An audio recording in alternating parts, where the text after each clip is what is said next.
आपके एटीट्यूड में जो बदलाव है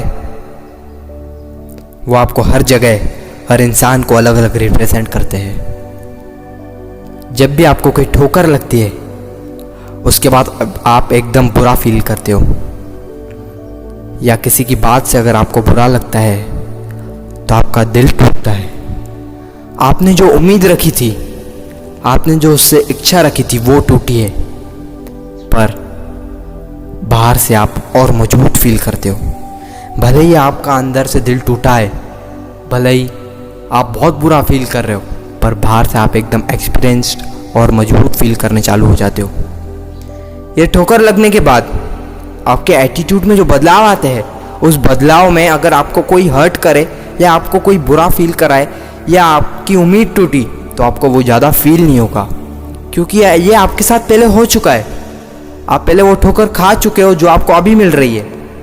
और हमें पता चलता है इससे कि हमारे बिहेवियर में बदलाव आ रहे हैं। मैं आज आपको ऐसी बातें बताऊंगा जिससे आपके एटीट्यूड में, आपकी पर्सनालिटी में जो बदलाव आएंगे वो लोगों को बहुत पसंद आने लगेंगे।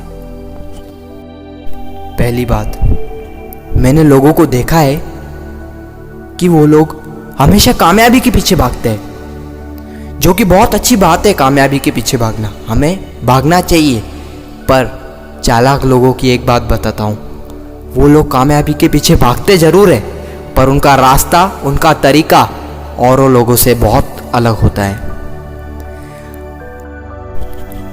मैं समझता हूँ कि 90% लोग अपनी फील्ड में देखते हैं कि उनकी फील्ड में कामयाब कौन है। उन्होंने अगर अपनी फील्ड में देखा जो कामयाब लोग हैं वो उनके सक्सेस के नुस्खे अपनाते हैं। जो उन्होंने अपनी लाइफ में किया है वो उनसे पूछते हैं कि आप कामयाब कैसे हुए। यही वो गलती करते हैं जो उनसे पूछते हैं कि आप कामयाब कैसे हुए। भला कोई इंसान आपको कैसे बताएगा अपनी कामयाबी का राज जिससे वो कामयाब हुआ है। देखिए, खबर सबको थी मेरे कच्चे मकान की, खबर सबको थी मेरे कच्चे मकान की, फिर भी लोगों ने दुआओं में बरसात ही मांगी। कोई आपको अपनी कामयाबी का राज नहीं बताएगा, कोई आपको नहीं बताएगा कि तुम मुझसे आगे कैसे चल, पर कोई आपको ये ज़रूर बताएगा कि मैं हारा कैसे, मैं फेलियर कैसे हुआ। हाँ, तो चालाक लोग जो रहते हैं वो उनसे पूछते हैं कि आप फेल कैसे हुए, और उससे वो आइडिया लेते हैं और अपनी जीवन में अपनाते हैं, तभी जाके वो सक्सेस होते हैं। कोई आपको अपनी कामयाबी का राज नहीं बताएगा। मैं आपको एक कहानी के माध्यम से समझाता हूँ। एक हॉर्स रेसिंग हो रही थी जिसमें बहुत राजाओं ने पार्ट लिया, और बहुत राजा, इतने अमीर अमीर राजा थे, उन सब ने पार्ट लिया वो हॉर्स रेसिंग में, और उसमें बहुत ज़्यादा पैसे मिलते हैं जीतने पर। अब वो रेसिंग के 2 दिन पहले एक इंसान एक आदमी के पास गया जो वो हॉर्स रेसिंग में पहले ही जीत चुका था। उसके पास जाके उसने पूछा कि आप कामयाब कैसे हुए। तो वो इंसान ने उस आदमी को बोला कि मैं इस तरह कामयाब हुआ, मैंने अपने जीवन में ये किया, मेरे जीवन से इससे ये हुआ, तो फिर मैं इस तरह कामयाब हो गया। अब ये अपनी प्रैक्टिस जारी रखा। दूसरा इंसान जो कि चालाक था वो उसके पास गया, उसके घर गया, और फिर शाम को उसने बोला कि आप कामयाब तो छोड़ो, मुझे आप इतना बताओ आप फेल कैसे हुए, आपको फेलियर कैसे आई, आप इतने अच्छे हॉर्स रेसर हो, आपको फेलियर कैसे आ गई। तो उसके बाद उसने बताया, मेरे साथ जो हॉर्स रेसिंग में मेरा कॉम्पिटिटर था उसने एक शॉर्टकट अपनाया। वो शॉर्टकट ऐसा शॉर्टकट था जो किसी को भी नहीं मालूम था, ना कि मुझे मालूम था, ना किसी और को मालूम था। और फिर उसने मुझे बताया कि मैंने तुझे इस तरह हराया। दूसरी मैच में भले ही जीत गया, पर पहली मैच वो जीता था। अब उसको ये बात मालूम पड़ गई कि यहाँ पे एक शॉर्टकट भी है। फिर उसने वो शॉर्टकट देख लिया और उसके बाद उसने शॉर्टकट अपनाया। और लोग अपनी फील्ड में ही चला रहे थे हॉर्स को, पर ये वो शॉर्टकट से जाके पहले पहुंच गया। तो दोस्तों, आपने देखा कि उसने उसके फेलियर का राज पूछा उसने ये नहीं पूछा आप कामयाब कैसे हुए। कामयाब इंसान तो कभी भी कोई भी बता देगा। अगर लोग ऐसे रहते हैं कि वो आपको कुछ नहीं बताएंगे कि कामयाब हम हुए कैसे, और अगर बता भी दिया तो सब गलत बताएगा। कोई आपको कामयाबी का राज क्यों बताएगा? अगर बता भी दिया तो भी आप उससे फेलियर का राज पूछिए कि आप फेल कैसे हुए।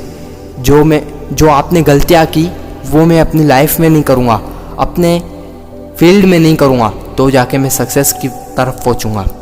तो आप लोगों से उसके फेल होने का कारण पूछिए। कामयाबी तो आपके पास झक मारा के आएगी। दूसरी बात, लोग जो भी सोचते हो आप उनसे बिल्कुल अलग कीजिए। आप अपनी प्रैक्टिस को, आप अपने काम को बाहर मत झलकने दीजिए। लोगों को ये भनक भी नहीं पड़नी चाहिए कि अंदर ही अंदर आप कितना अच्छा काम कर रहे हो। आप अपने काम को कॉन्फिडेंटली करो, पर बाहर एक्ट ऐसे करो कि आपने वो काम अच्छी तरीके से नहीं किया, आप इससे भी बेहतर कर सकते हो, पर अंदर ही अंदर आप बेहतर हो। इससे आपका जब रिजल्ट आएगा लोग हैरान के हैरान हो जाएंगे। लोग देखते रह जाएंगे कि ये बंदे में तो दम है, ये बंदे ने कुछ नहीं किया था फिर भी आगे जाके इसने बहुत अच्छे नंबर्स लाए, या इसका काम बहुत बढ़िया हो गया। इससे आपकी पर्सनैलिटी डेवलप और बढ़ेगी। तीसरी बात, लोग अपनी बातें सुनाते हैं। लोगों को अपनी बातें सुनाना बहुत पसंद आता है। आज की तारीख में लोग बहुत अकेले हैं। उनको किसी न किसी से अपनी बातें शेयर करना बहुत अच्छा लगता है, और जो इंसान उनकी बातों को फील करता है, उनकी बातों को समझता है और उसी बारे में बात करता है, वो लोगों के दिल में घर कर जाता है। वो आदमी को ऐसा एक इंसान चाहिए जो उनकी बातों को सुने, उसे फील करे। आप लोगों से अलग करो। हर इंसान अपनी बातें सुनाता है, पर आप सुनने वालों में से बनो। आप उनकी बातें सुनो, उसको फील करो, उसके हिसाब से चलो। इससे कई फ़ायदे। आप मौन के मौन रहोगे और उसके सारे सीक्रेट्स आपको मालूम पड़ेंगे। और उसके बाद मैं ऐसे नहीं कह रहा हूँ कि आप उसके सीक्रेट्स आप बाहर शेयर कीजिए, पर एक हद तक आपको उसके सीक्रेट्स मालूम पड़ेंगे, और उसके बाद आप उसी तरीके से उससे डील कर सकते हो, उसी तरीके से आप उससे बात कर सकते हो जैसे वो आपसे बात करता है। उसके मामले में उसकी तरीके से आप उससे बात कीजिए तो आपकी बात ज़रूर के ज़रूर मानेगा। इससे ये सबसे बड़ा फ़ायदा है कि वो आपकी बात मान लेगा। अगर आप लोगों को सुनोगे तो आप उसकी फीलिंग समझ के आप उसी फील में उसे बात कर सकते हो। ये एक चालाक लोगों की बहुत अच्छी निशानी होती।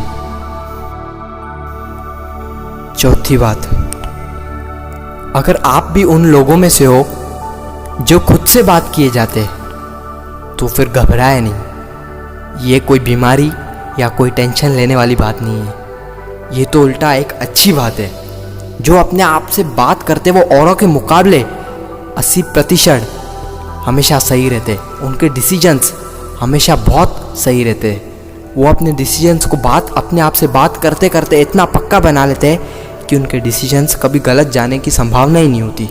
औरों के मुकाबले अगर जो नॉर्मल पीपल है, जो अपने आप से बात नहीं करता और बिना सोचे समझे काम किए जाता है, उनके डिसीजंस 50-50% सही रहते हैं। वो गिर भी सकते हैं और चढ़ भी सकते हैं। पर जो अपने आप से बात किए जाते, अपने डिसीजंस को जो स्ट्रांग बनाते हैं, उनके डिसीजंस बहुत स्ट्रांग रहते हैं और उनकी बात होने का 80% हमेशा सही निकलता है। तो फिर अपने आप से बात करना कोई बीमारी नहीं है। एक एग्जाम्पल के तौर में आपको मैं समझाता हूँ, एक कहानी के माध्यम से मैं आपको समझाता हूँ। 2 आदमी थे। एक आदमी बहुत अपने आप से बहुत बातें किया करता था, और जो दूसरा आदमी था बहुत पढ़क्कड़ था। वो दिन भर रट्टा मारते रहता था। उन दोनों का इंटरव्यू का टाइम आया।